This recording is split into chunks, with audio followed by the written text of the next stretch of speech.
morning, and welcome to another episode of Ask the Healthcare Advocate Live, where every Sunday between 8:30 and 9, we discuss all things healthcare advocate related in Israel and sometimes abroad.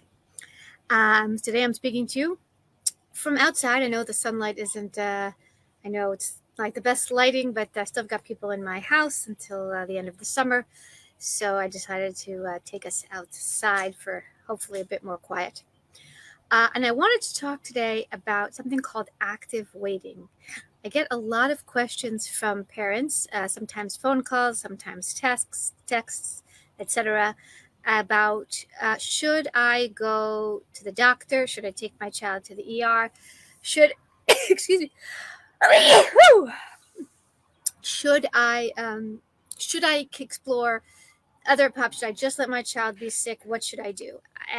And I feel that in Corona, because we constantly have to do checks, and we're constantly told do checks or don't do checks, or it's up to you whether you have to do a check. It's enormous responsibility on the parent, and we often figure we don't know what to do.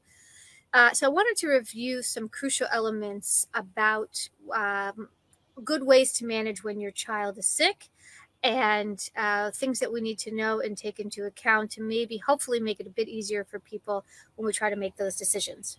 So first of all, when I say sick child, I mean an otherwise healthy child who is in your care. So an adolescent or a child, not an infant, so not under 3 months old, not any child who's immunocompromised, who has a pre-existing condition, who's being treated for something else in a hospital situation. Not talking about those, totally different ball game, but those children who are otherwise healthy and have a fever. So first of all, we have the fever. Child runs a fever. Now, in our COVID days, they are looking at symptoms that could indicate COVID are fever with sore throat and or I'm sorry, not fever, sore throat, fever with a cough. Fever with a cough. Those are what they're looking at, or obviously loss of smell. So what do you do when you have a child who has a fever, like I did 2 weeks ago, who didn't have loss of smell, didn't have a cough, had a sore throat? So first of all, you don't have to go get tested. If you were around somebody who you know was then tested positive for Corona, it might be a good choice to go get the child tested because even though they don't have the symptoms except for fever, it could be. If they haven't been exposed to somebody who's got Corona, they don't have any of the other symptoms besides the fever, everybody seems to feel that it's okay to wait and see.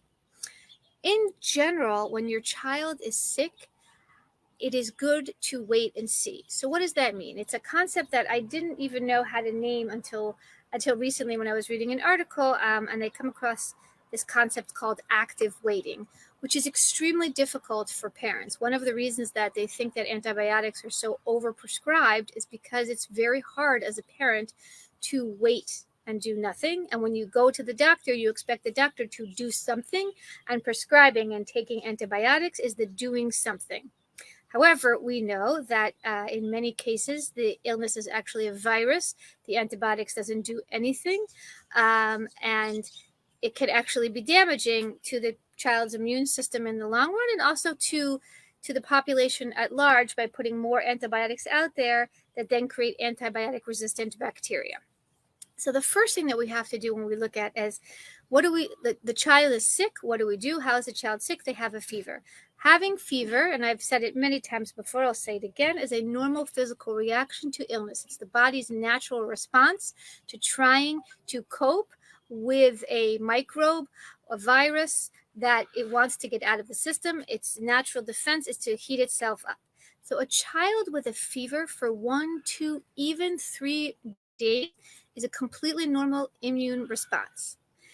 Now, you can give the child Acamol or Tylenol, Acamol or Nurofen, which is Advil, to offset the symptoms of the fever if you feel like the child is really suffering. But there is no but there's no reason to necessarily go to the doctor as long as the child is hydrated. If the child starts to either have a seizure or the child gets delirious, they're not making sense, then you want to take them to an acute care situation like Terem or the Moked of the Kupa, etc. But other than that, fever is a normal reaction, and it's okay to leave a child with a fever even for 3 or 4 days, as long as all the other signs are good. So that's a very important thing to know. So when you are a parent, basically what you do when your child is sick is you do this active waiting, where you see like, okay, is my child either they're having breathing difficulties or they're apathetic, meaning they're like not responding to stimuli, especially if they're a baby, that or they can't move their neck, which can be a sign of meningitis. So those are alarm bells that you need to go in. Otherwise, it's important to be able to sort of take a step back and say, okay, I'm going to watch my child. I'm going to observe, see if all the symptoms stay steady and if they're feeling not worse or they slowly get better over time, etc. And that's really how we can manage an illness. Now, I'm not saying that it's always easy.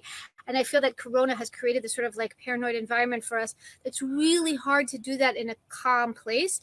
So if you feel that you're not going to be able to do that, obviously consult with your family doctor, but don't have to rush into anything, and you don't have to rush into testing necessarily. And we need to sort of, if we can go back to the space of like, it's normal to get sick. It's okay to get sick. Children get sick.